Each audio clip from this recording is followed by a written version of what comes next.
warahmatullahi wabarakatuh. Perkenalkan, nama saya Dia Ulhaq. Nama saya Al-Zahwaya Bani. Di sini kami akan menjelaskan mengenai mekanisme persalinan normal. Mekanisme persalinan normal memiliki 6 tahapan. Yang pertama yaitu adalah engagement. Engagement ini adalah tahapan di mana kepala sudah turun memasuki PAP.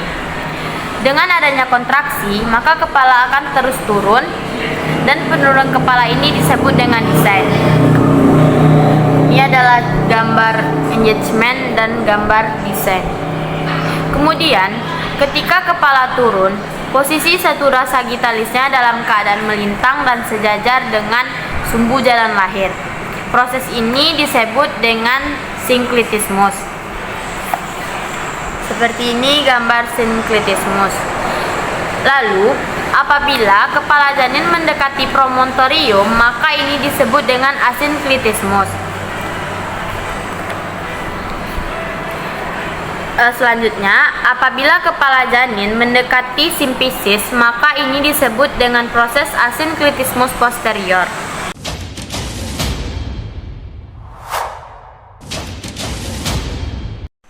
Tahap yang kedua yaitu ada fleksi, di mana pada tahap ini kepala sudah hampir mendekati vertiga atau spina ischiadica dan menyesuaikan dengan jalan lahir.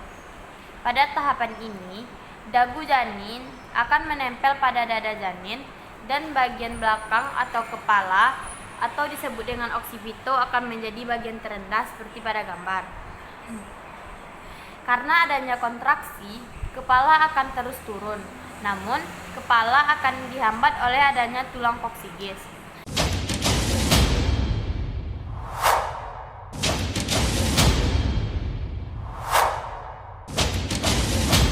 Selanjutnya yaitu ada tahap rotasi dalam. Tahap rotasi dalam ini terjadi karena kepala janin yang terhambat oleh tulang koksigis akan mengalami proses memutar untuk menyesuaikan jalan lahir.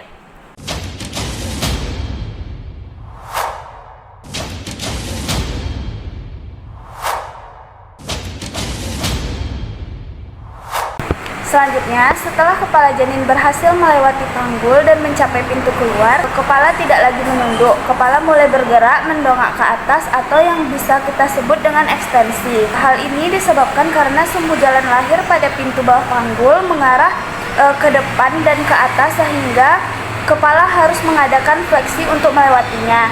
Lalu subocciput atau tulang bagian belakang yang tertahan pada pinggir bawah simfisis akan menjadi pusat pemutaran, maka lahirlah berturut-turut pada pinggir atau pinggir perineum, mulai dari ubun-ubun besar, dahi, hidung, mulut, dan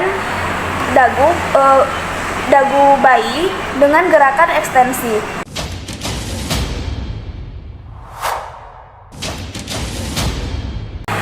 Selanjutnya ada rotasi luar atau putar paksi dalam. Bahu yang awalnya melintang di pintu atas panggul kini berputar menjadi posisi anterior-posterior agar dapat melewati diameter panggul terkecil. Lalu, kepala yang sudah lahir akan mengikuti gerakan bahu. Ia akan memutar sejauh 45 derajat ke salah satu sisi, biasanya ke arah paha ibu baik kanan ataupun kiri, kembali ke posisi seperti saat ia masuk ke panggul. Lalu untuk tahapan terakhir yaitu ekspulsi, yang dimana lahirnya tubuh bayi. Fase terakhir di mana seluruh tubuh bayi dikeluarkan dari jalan lahir. Biasanya bahu anterior keluar lebih dulu, lalu diikuti oleh bahu posterior. Setelah itu kedua bahu lahir, sisa tubuh bayi meluncur keluar secara cepat.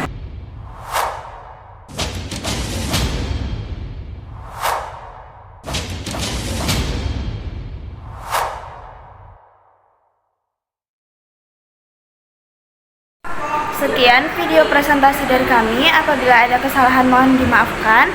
Assalamualaikum warahmatullahi wabarakatuh.